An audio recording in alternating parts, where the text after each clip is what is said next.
Every story appears ordinary until you see the core side of it. And what you're looking for is a story behind the news. We bring it to you from Lagos, the commercial capital of Nigeria. Giving you all sides and political stories round the clock. Every detail from the start line to the final whistle. CoreTV News, expanding your view.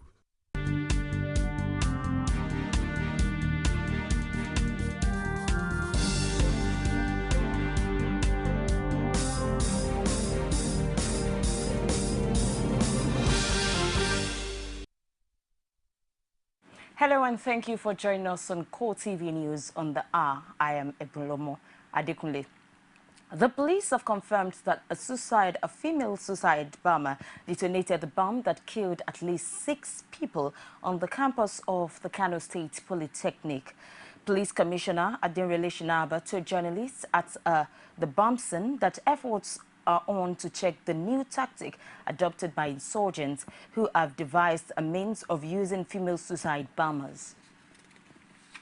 Well, the general assessment is that we are in very difficult times, a situation where we have a new dimension of suicide bombing, and this one that happened here at the administrative block of the Kano State Polytechnic on Bayero University Kano Road, which just occurred some few moments ago.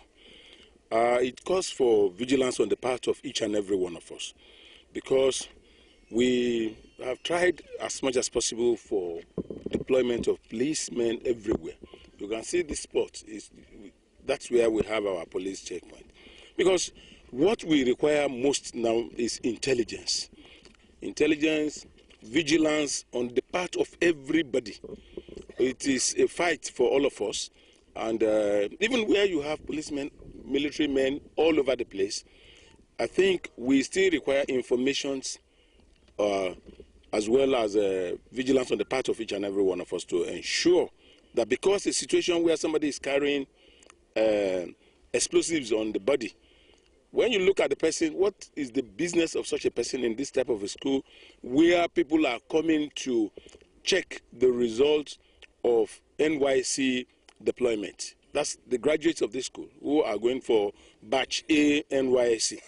So when you are around that place, when you see somebody who is looking like a primary school or at best a junior secondary school student, more so that we have been telling everybody about the issue of female teenage suicide bombers, I think it should call for attention of the law enforcement agents.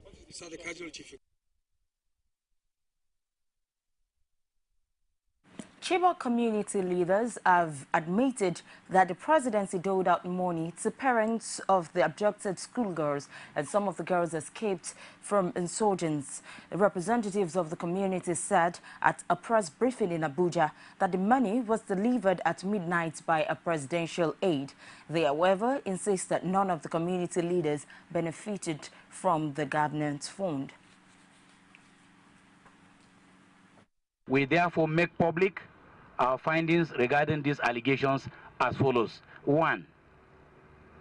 On the night of the 22nd of July 2014, at about midnight, the Senior Special Assistant to the President on Special Duties, who had been coordinating the visit on the side of the presidency, visited the hotel and told the 51 escaped girls who came that the presidency sent them a token of 100,000 naira each, and accordingly gave them the said money without even a prior discussion or knowledge of the cadre officials or any other person in the community that were around the vicinity of the hotel. Number 2, the Senior Special Assistant equally gave the sum of 200,000 naira each to 61 parents out of the 122 that came on the visit. 51 parents were given 100,000 naira each, on the basis that the money given to him was not enough to go around at the agreed amount of 200,000. The remaining 10 parents were not given any money at all. You can do the maths. As for the money given to some parents back home in Chibok, which is also in the media and public domain, it was the sum of 1 million naira that was given in cash by the honorable member of the House of Representatives representing Chibok, Damboa, Gaza, actually federal constituency, which is the source of the alleged 7,000 naira given to parents back home in Chibok, which is also tearing them apart, unfortunately. The federal government says it will organize a dinner to raise funds for victims of terror attacks in the country. This was one of the decisions taken at the Federal Executive Council meeting in Abuja. Briefing newsmen after the meeting, Information Minister Labaran Maku said the dinner slated for Thursday is one of a series of fundraising initiatives for Boko Haram victims. To the Government of Federation Brief Council on preparations for the launching tomorrow, for the fundraising tomorrow, to raise funds for the Victims of Terrorism Foundation, which was earlier floated by Mr. President. The SGF informed us that tomorrow the President will host a fundraising dinner here at the Presidential Banquet Hall for the private sector, for international foundations and funding agencies, as well as for all Nigerians to contribute to the fund, which is specifically floated to support victims of terrorism in our country. Mr. President himself told us in council that this launch is so significant, and he urged all Nigerians, particularly citizens who are in business, who have the opportunity to make contribution, to do something for our less fortunate citizens who have fallen victim to terror. What is significant about this foundation is that the funding will be managed independently of government. Government is not going to be the one to manage the funds that are raised, but the committee will be providing funding based on a mechanism that will track those who have been affected by terror and will provide support for them. Nigeria has formally launched a 64-page passport. The new traveling document is meant for frequent travelers and will be used side by side with the current 32-page passport. Nigeria was the first country in Africa to introduce the e-passport in 2007. Now it has gone a step further with a 64-page e-passport 7 years later. The new traveling document will take effect from August 1st. But President Jonathan and his deputy, Namadi Sambo, had the honor of getting theirs first.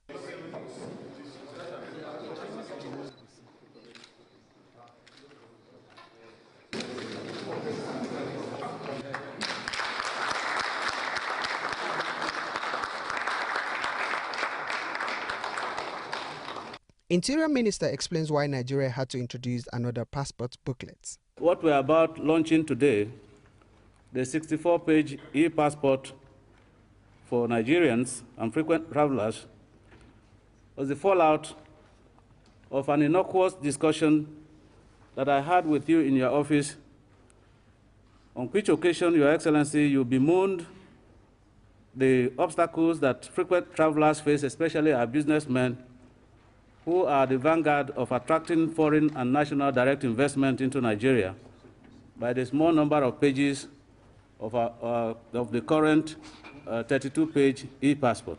For his part, President Jonathan wants the Immigration Service to make the passport foolproof. He is also demanding that Nigerians avoid acts that will tarnish the country's image. One thing one must note today is not the issue of a 64-page e-passport that is key to Nigerians, but the security of our passport. If our passport could be easily fixed by criminals, then we have problems. One thing again is that how can Nigerians get passports easily, especially Nigerians living outside this country? Because wherever I travel to, there's this complaint of how they get the Nigerian passport. not necessarily this is the four-piece transport, passport, but how do they get transport? So the ministry must look into this. And speaking later at a press briefing, the Comptroller General of the Immigration Service revealed that the new document has more security features. He also gives an insight into the passport fees and what qualifies a Nigerian for the 64-page passports. We want people who have served this country very well and have reached the golden age of 60 to pay the same price for passports. There will be no change in their price for the standard passport. That is the 32-page. Then people from the age of 18 and 1 hour or 1 minute, if we know, to the age of 60 on the dot, they will pay more. They will pay 15,000 for the regular 32-page passport. But the 64-page is a special demand-driven passport that will attract a different fee of 20,000. The 64-page is addressed to people who are frequent travelers. If you come to us, we have internal procedures that we will check. We will ask you, can we see your last 2 passports? If the first one was 2007, and your next, and we have many pages that are unused there, and your next one is 2012, which is a 5-year, and you have not gone 1 page on that one, then we will advise you politely that it's good you retain the 32. The new passport is to be used alongside the standard one and, according to the authorities, will be issued within 72 hours of application. The former governor of Adamawa State, Murtala Nyako, has described the plan by the acting governor of the state to probe his administration as ridiculous. The acting governor, Amadu Fintiri, in a statewide broadcast, has announced that Nyako's administration, which he accused of leaving 82 billion naira liability, would be probed. In a statement issued in Yola, Nyako's Director of Press and Publicity, Ahmad Sajo, said the planned probe is an attempt to discredit the former governor and pitch him against the people of Adamawa. Sajo said the probe would not be fair, adding that Nyako is already in court challenging his impeachment and is full of hope that the judiciary will vindicate him. It's the CoreTV news on the hour. We'll take a break and we'll be back with more. Don't go away. You can now watch CoreTV News live from anywhere in the world on our website www.coretvnews.com. Click on Live TV on our website and watch us live. And welcome to CoreTV Primetime Days. To follow us on Twitter, click on Twitter icon on our website. On Facebook, click on the Facebook and YouTube to see all our previous news production. You can also watch us live on YouTube. Click CoreTV, leave a space, then news. CoreTV News, a 24-hour news station. Thank you for being there.